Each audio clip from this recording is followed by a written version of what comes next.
and they're just getting younger and younger, and like I'm thinking, oh my God, like when is this ever going to end? And why is people not, you know, people that are bereaved by suicide, I get how hard it is, I do.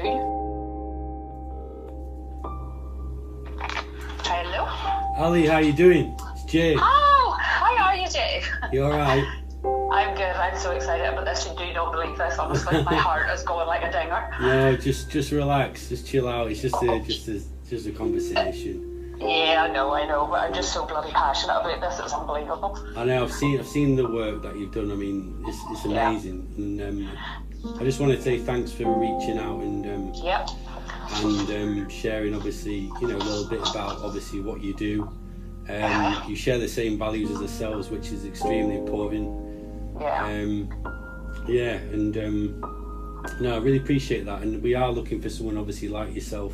You know, the more obviously as we continue to spread the word and awareness, I suppose the more we're going to find you know, other people who share the same passion, right? Similar to those words that you said, you know, the over the water type thing. It's exactly that, you know. Yeah, absolutely. Because you know what, I'm pretty much a one-man band over here. You know, I started volunteering with a charity called Extern over here, who are, don't get me wrong, absolutely amazing. Mm-hmm. But I've come to a standstill with them because obviously as a charity, the way they run, there's only so much they can do, there's only so much money they can spend, and you know all that yourself anyway. And you know, it was like, I think 6 weeks after I lost Lee, I got involved, External sort of got involved with me and phoned me and asked me would I want help, and to be honest, I owe them my life. I was in a very, very, very dark place, as you can imagine, and Lee was my only child, and him and I were so close, bonded like no other, and I just wanted to die. Jay, you know, I just thought, well, you know, what the hell's the point of me being here anymore, because my whole life was dedicated to Lee, so what's the point? And Extern absolutely got on board and pulled me right through. So I owe them my life big time. But with that, you would have found that strength, that inner strength from within, correct? Oh, absolutely. You know, I mean, it's like we need that helping hand and guidance, but that's down to that person. You know, is when we grieve, which is yourself. You know, that's a massive applaud to you, because you know. To lose a son, I mean, it's you know, my father's lost his son, and I've seen I don't know him that well, my father, but in terms of, you know, he went down a bit of a destructive path, to say the least. So massive hugs, all right. Yes, thank you. And I think I've sort of realised more myself, I suppose, over this last year. Like, I'm not one for compliments. I'm rubbish at taking compliments. I'm so bad at it. Like, you know, people say to me all the time, oh gosh, you're such an inspiration, like, yeah, whatever. And like, let's move on, change the conversation. I don't feel I am. I feel like I'm just a bereaved parent who just absolutely idolises her boy. And like, Larne, where I live, we're a very small town, but the amount of suicides, even since Lee has died, is just escalating to beyond control. Now, I was at a charity fundraiser there, I ran one there last Sunday for a family from Belfast. Their 13-year-old daughter took her own life. Fuck's sake. Yeah, 2 weeks prior to that, another girl and another boy, 14 years of age, took their own lives. So we're very much in the midst of, especially, well, all around Northern Ireland at the minute, is the drug culture of methadone is massive, heroin. And they're just getting younger and younger, and like I'm thinking, oh my God, like when is this ever going to end? And why is people not, you know, people that are bereaved by suicide, I get how hard it is, I do, but nobody else seems to have the strength or the motivation, I suppose, to stand up and say, we can't do this anymore, we need help. Enough's enough, exactly, enough's enough. Yeah, it is enough, and I speak to bereaved parents all the time, and some of them have been bereaved maybe 20 years, you know, and some have like maybe a matter of months, and they're not moving on, they're not trying to change things, and I'm thinking, am I the only person here that actually gives a shit about anybody here or what's happening? I just don't get it. So when I see the like of yous doing what yous are doing, And also I was in contact with another charity in England, Poets In. Have you heard of them? I haven't, no. Can you send details? Oh wow, they're incredible too. So they're kind of very much like yourselves, very much lived experience volunteers. They've been going 5 years. I will send you their details.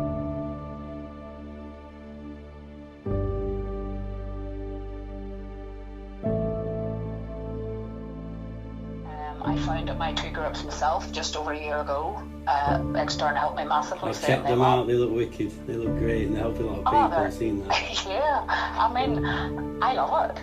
Yeah. But Stronger Together for me means stronger together the whole UK, the whole world. Absolutely. If I could. Yeah, and I said right from the start, I told you I never shut up.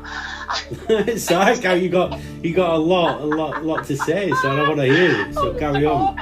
I said, right from the start, from whenever I started to recover from Lee, or start to get a bit better. Yeah. I said straight away, my end goal, if it takes me to the day I die, is to start off saving this town where I live. My community are amazing, and the support they have given me is unreal. And just to get around and just get it out there.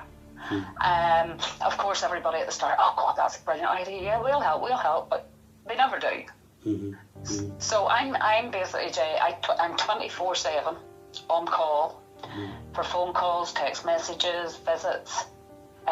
When Lee had crashed his car into a wall. He drove down a steep hill about 100 miles an hour. Like he was definitely determined he was dying that night. And I just thought, wow, how did he get to that point? He had an amazing upbringing. We had the strongest bond, but it was the drugs that got him. So it's the drugs in Lee's case. Yeah. And also because me and him were so close, we were open, and I knew about his mental health. I knew about his drug addiction. And we and him sat and we talked for hours. We never rowed, we never argued, we never fought. We always talked. And like every time he would come in after being out in a maybe 3 or 4 day bender, and he would come in and I'd say, oh son, look at the state of you. I said, what are we going to do? How are we going to help that? How are we going to help you? And that's what it is, isn't it? Like substance abuse and things. I mean, it's already a downward spiral with that if it's not monitored correctly. Exactly. Same as alcohol consumption, etc. It has to be monitored because it does become a downward spiral. As you're saying, it's recognising that those before. Obviously, it's too late, but they've got to open and talk. Oh, absolutely. And see, I can honestly say now, since I started with Extern, I wanted to give them back for how much they had helped me. So I love running events and fundraisers and stuff, and I've done it most of my life actually since I was at school. If there's a fundraiser, if somebody needs something, I'm in there. Oh, I'll do it. I've even run divorce parties and everything. Just people say, oh, you're great at doing these, would you run me on? I'm like, yes, absolutely. Give me what you need and I'm away. So that's how I started. I thought, I need to give them something back. I'll run a wee fundraiser. So my first idea was, I'll run a wee fundraiser for Lee, and we'll, around his anniversary, we'll do a leebarry Memorial Fun Day. So when I say fun day, I mean it was more like a bloody fun fair. It was absolutely epic. And it was started at 12 in the afternoon and went on to 2 in the morning. Wow. So the whole event was run through the daytime solely for kids and young people, because nobody ever gives them anything. They're like, they just don't give them any attention, or they don't give them anything to do. Or I think these kids are our future. Let's give them a good day out. Absolutely. And like everything and everybody who came that day to do the entertainment, I had singers, I had dancers, I had fun fairs, I had football matches. I mean, everybody done it free. Every single person. Nobody charged a single penny. Lee was a DJ, and he was a very successful DJ, and across in Australia, he was in Croatia, he was in Ibiza, over here in England, down the south of Ireland. But so he's a very creative soul, wasn't he? He was into DJing and producing and stuff. He was a lot of talent. Yeah, he had a lot of talent. And I know everybody says this about their own kids, but Lee was different from everybody else, and now I recognise why, because I'm very much of a belief that Lee was put on this earth so I could do what I'm doing. And Lee had to go through an awful lot of shit through his life, through ill health, his daddy dying, my daddy died, he got ill with cancer, then he couldn't play football anymore, he'd been scouted for Celtic, and that was all his dreams, just every dream he ever had was just shattered. But yeah, he always got up and fought. And then the music was his passion after football. He went out there, and within 8 months he was winning competitions left, right and centre. He was being sent to, he was just incredible. And he helped an amazing amount of people himself by listening to them, listening to their problems. And in fact, the night before he killed himself, his best mate, says to me, Ali, sat with me for 3 hours yesterday. He says, I cried with him. I told him me and my girlfriend had split up. He says he made me sandwiches, he made me tea, he hugged me, and he told me, mate, it's going to be alright, don't worry, it's going to be okay. And that was just Lee. And he says to me, when I think he knew he was going to kill himself, he had it all planned, but yeah, he took 3 hours out of the last day of his life to comfort me, and that was just the way Lee was. He was incredible. So I just thought, I have to give something back. Done that fundraiser and raised like £7,000. And I thought, oh my God, I'll maybe try this and do it again. So Ben Extern says to me, Ali, would you like to do some training of some sort, so that you're better equipped to maybe help people if they come forward to you, because like people look up to you because of Lee, and it would be great if people started reaching out. And yourself as well, you've got to remember that as well. People look up to you because of your nature of what you're doing. You've got to remember that as well. Yeah. I know you don't like compliments, you've already said, but I'm going to say it as it is, and I'm sure the people will say it as it is. It's because you're doing good things, and you're doing good things not because of the trauma that you've experienced and stuff, but obviously you're doing this for the greater good of humanity, so massive kudos and massive respect for that. Right? And you're doing it in your son's light, and I can see that. I think that's incredible. Oh, absolutely. And I keep his life alive forever. I mean, I have a tree planted for him. There's a bench at it. There's the Leebarry Memorial Day has become now a regular thing that's run the last 2 years. We do Days of Hope, where people who've been bereaved of suicide, I take them to the tree, we play music. Everybody gathers around the tree, we sit on the bench is dedicated to Lee, but also every person that has lost their life to suicide. And it's a real community, do you know what I mean? So when they offered me different trainings, I thought, actually I wouldn't mind doing that. So that over the past 2 years, the amount of training, I've done suicide awareness and support. I have done mental health addiction and awareness courses, harm reduction, cocaine and crack, safer use. I'm an do irregular acupuncture. I do body scans and meditation. I have done havening training, mental health in the workplace. I'm naloxone trained, wellness trained. I'm a RAP co-facilitator. I'm an alcohol and drugs responder. Mental health first aider.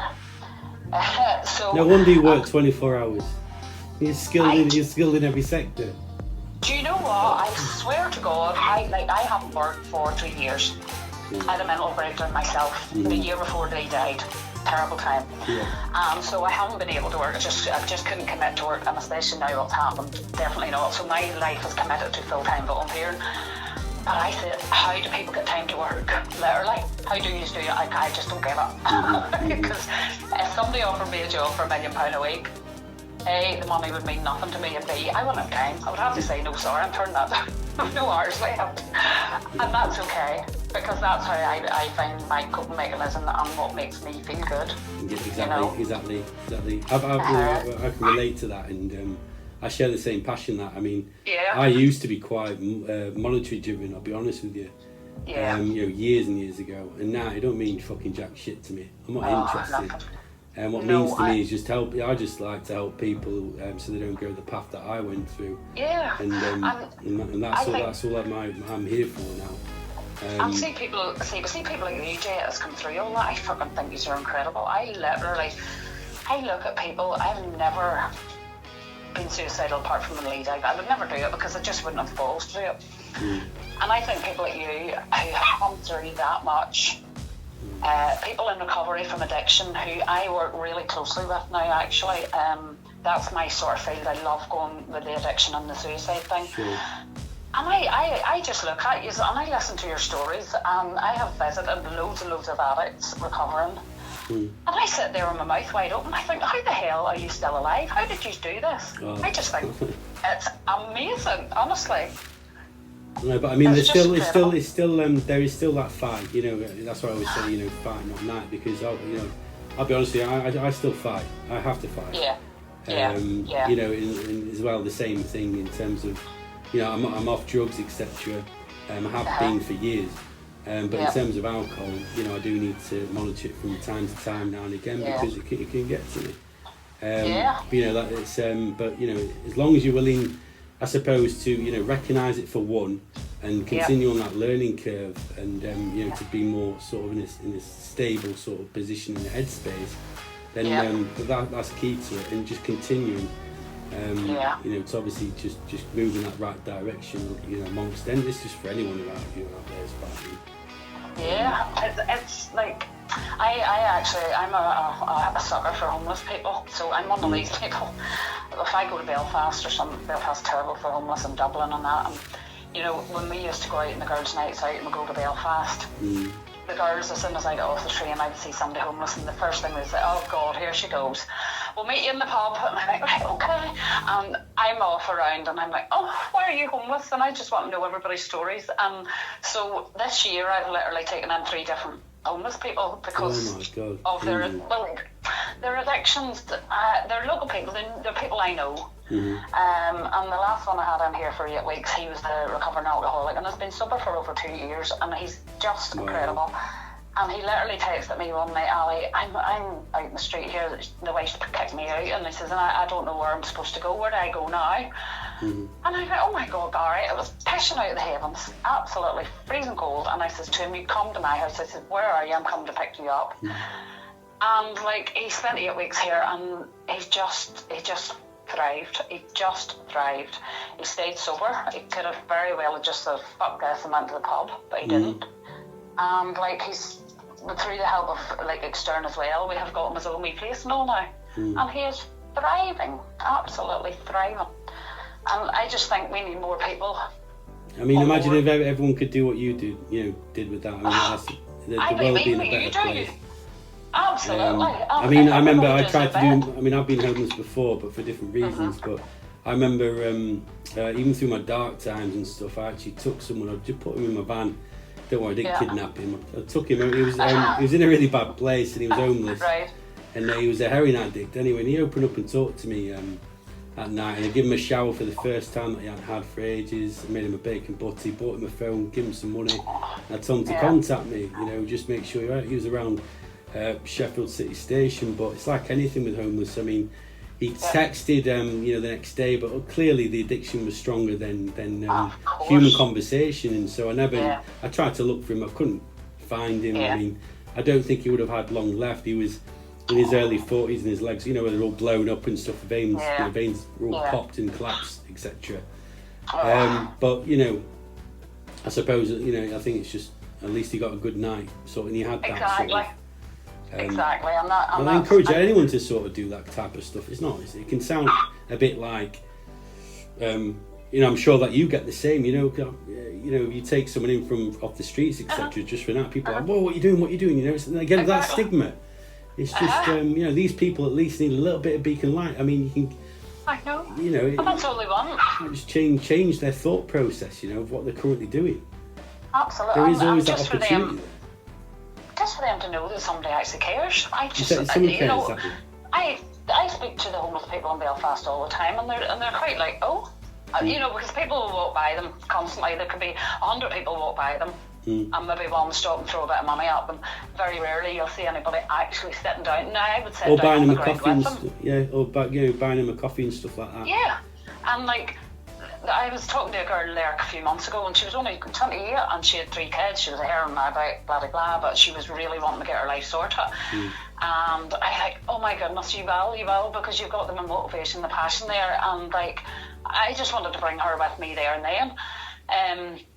But she says to me, she says, I see the amount of people that just walk past us and they kick us and they spit at us and they tell us that we're scum. And she says, this time last year I wasn't homeless. I had a home, I had my 4 children, and I had a job, And she says, like, I found myself in this position through no fault of my own, you know, and then people don't realise that. And I says, no, they don't. And I says, because nobody knows what's on around the corner for them, and they don't know when that might hit them. Correct. And I just think it's so sad that people in this day and age can still walk by somebody that's clearly in distress and needing help and just not say anything. I just think, wow, what kind of person are you? But I mean, I suppose like that. I mean, not everyone has, I suppose, gone through dark moments at times. There's some people have been fortunate enough in their life to, so they can't, you know, so they can't recognise it. They can't recognise them. You know, I mean, I think it's a very true saying. You have to go through shit to, you know, learn from the shit type thing. You know, it's. I think so. Yeah. Well, yes, you're totally right. Absolutely. It is what it is, unfortunately, with that. But yeah, no, I'd honestly, we'd love to have you on Ambassador if you're happy with that. You know, and we're going to support your movement as well with your pages and things that you're doing, especially obviously for your son, etc. And you know, there's going to be a lot of stuff coming in place in terms of media, etc. next year to look forward to. I am quite like you. I am sort of, it is quite one-man bandish. And as you know, it can be difficult to run. So I think with, you know, with people like yourselves and some of our team, I think we can really make a change and make a place of stoppage in suicide. Absolutely. And you know, you'll find now whenever I send you that link for Potent, and if you email and ask us, would they give you a wee Zoom call even just to connect them with them too? What they've done in 5 years is just outstanding. You know, and I just this is what I want. This is what I want for this town. You know, I had put forward actually about a year ago. I says we need to open a drop-in centre 24/7. It's going to be manned 24/7 by professional people, volunteers, for people who are in distress, because you can't wait to